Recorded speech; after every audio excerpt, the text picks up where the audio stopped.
جی ناظرین، کون نہیں جانتا مولانا عتیق اللہ سلفی رحمۃ اللہ علیہ کو، جو اللہ تعالیٰ کے ولی بھی تھے، مستجاب الدعوات بھی تھے۔ آج میں آپ کے سامنے استاد محترم کے 10 ایسے معمولات رکھنا چاہتا ہوں جو انہوں نے ساری زندگی نہیں چھوڑے۔ تو سب سے پہلا معمول استاد محترم کا یہ تھا کہ آپ مسواک سے گہری محبت کرتے تھے۔ ہر نماز سے پہلے مسواک کرتے تھے، نماز تہجد کے لیے بیدار ہوتے، رات کو ہی اپنی سرہانے مسواک بنا کے رکھی ہوتی تھی، صبح سب سے پہلا کام یہی کرتے، مسواک کرتے۔ ایک دفعہ ہمیں یاد ہے، ہمارے جامعہ میں درس دینے کے لیے آئے تو استاد محترم نے تمام نمازیوں سے پوچھا کہ آپ میں سے کس کس کے پاس مسواک ہے۔ کسی کے پاس مسواک نہیں نکلی تو استاد محترم نے اپنی جیب سے 2 مسواکیں نکالی، کہا یہ مسواکیں میں اپنے جیب میں رکھتا ہوں، اور فرماتے ہیں یہ مسواک ہی وہی عمل ہے جو رسول کریم صلی اللہ علیہ وسلم نے ارشاد فرمایا کہ یہ منہ کی طہارت کا بھی ذریعہ ہے، اللہ تعالیٰ کی رضا کا بھی ذریعہ ہے۔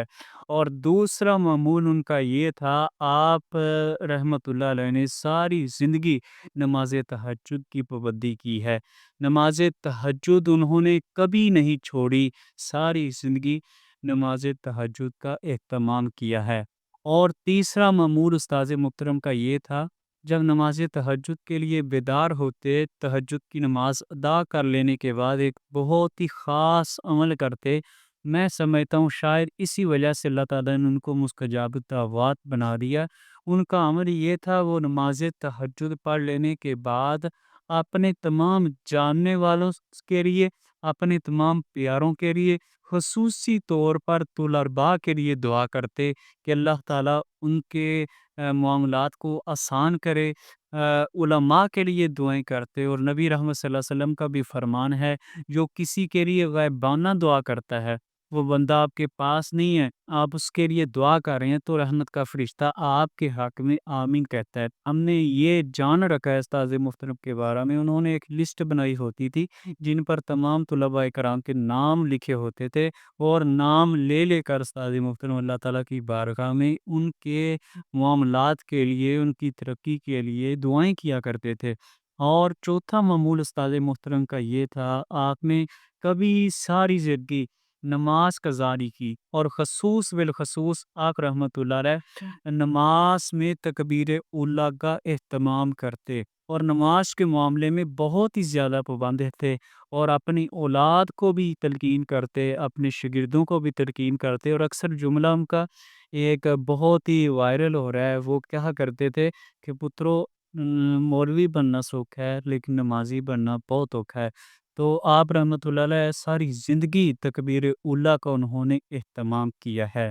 پانچواں معمول استاذ محترم کا یہ تھا، اپنی صبح کا آغاز قرآن مجید کی تلاوت سے کرتے، 5 پارے، 10 پارے، 8 پارے، جتنا ان کو ہمت ہوتی پڑھنے کی، حتیٰ کہ فارغ وقت میں جب قائم اللہ تعالیٰ کے کلام کو کھول لیتے۔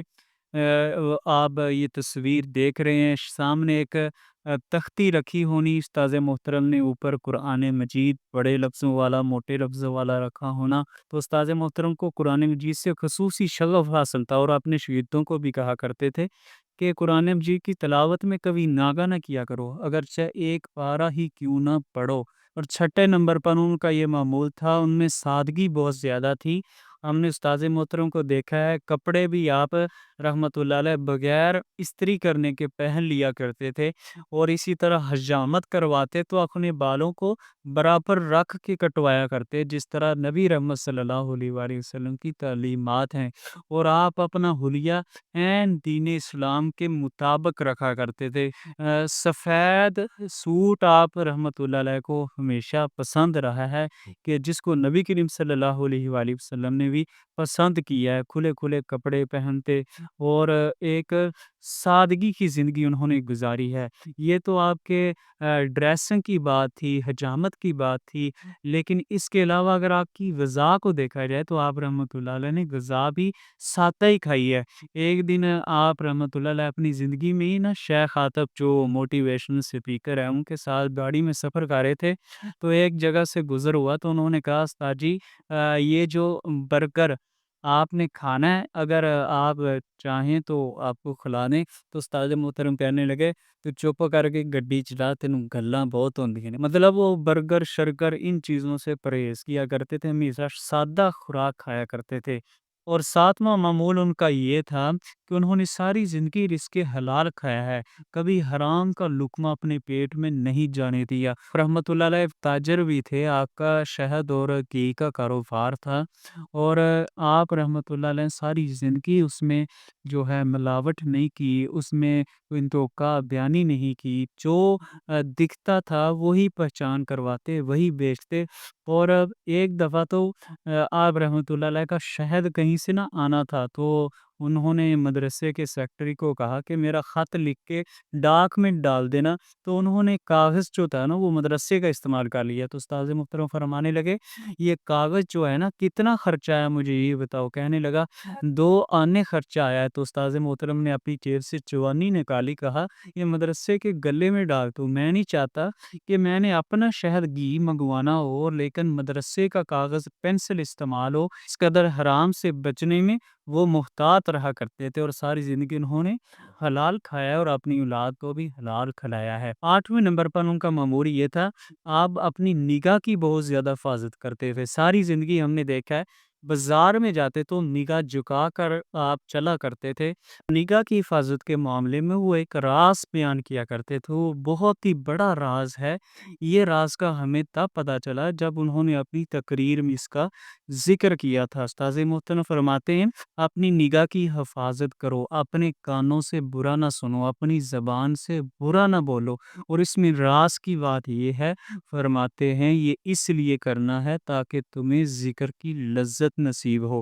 آج ہمارا نماز پڑھنے کو دل نہیں کرتا، ذکر و اذکار کرنے سے سکون نہیں ملتا، نماز میں جو ہے دھیان بھٹک جاتا ہے، یہ اسی وجہ سے ہے کہ ہماری جو نظر ہے وہ آوارہ ہو چکی ہے۔ فرماتے ہیں اپنی نگاہ کی حفاظت کرو تاکہ تمہیں ذکر کی لذت نصیب ہو جائے۔ اور 9ویں نمبر پر ان کا معمول یہ تھا، ساری زندگی انہوں نے تکبر نہیں کیا، خصوصی طور پہ انہوں نے اپنی نیکیوں پر کبھی تکبر نہیں کیا، بلکہ جب دنیا سے جانے لگے ہیں تو علماء سے یہ کہہ رہے تھے کہ بس میرے لیے یہ دعا کر دو کہ اللہ تعالیٰ مجھ پہ راضی ہو جائے، اللہ تعالیٰ مجھ پہ راضی ہو جائے۔ اور ان کے اندر عاجزی اس قدر تھی کہ آپ رحمۃ اللہ علیہ زمین پہ بیٹھ کے کھانا کھا لیتے۔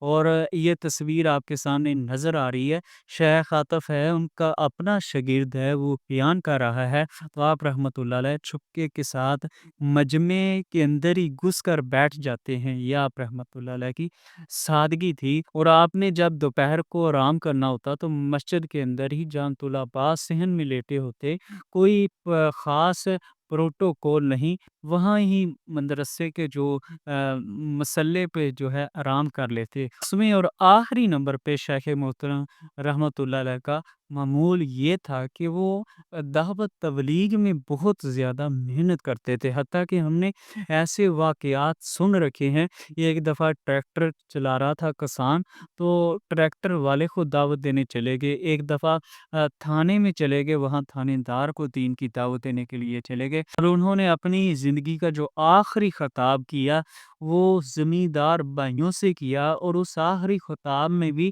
بہت بڑی راز کی بات تھی۔ وہ فرماتے ہیں یہ جو بے موسمی بارشیں آج کل ہو رہی ہیں یہ اللہ تعالیٰ کا عذاب ہے، اور اس کے پیچھے وجہ یہ ہے کہ ہم لوگوں نے زکوٰۃ عشر دینا بند کر دیا ہے۔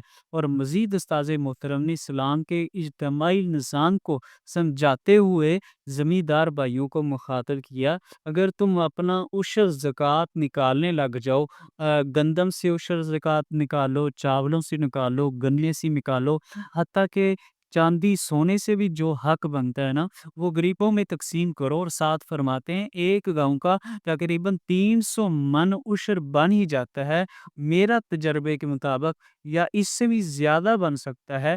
تو اگر 300 من گندم، چاول یا کوئی اور اجناس غریبوں میں، وہاں کے رہنے والوں میں تقسیم کی جائے تو اس گاؤں میں کوئی غریب نہیں رہے گا، غربت ختم ہو جائے گی، خوشحالی آ جائے گی۔ یہ تھے ان کے کچھ معمولات۔ انشاءاللہ انشاءاللہ ہم کوشش کرتے ہیں شیخ محترم رحمۃ اللہ علیہ کے بارے میں جو کچھ معلوم ہو سکے وہ آپ سے شیئر کریں، تاکہ ہم بھی اپنی زندگی میں شامل کر کے جو ہے اپنی آخرت کو بہتر کر سکیں، اپنی دنیا کو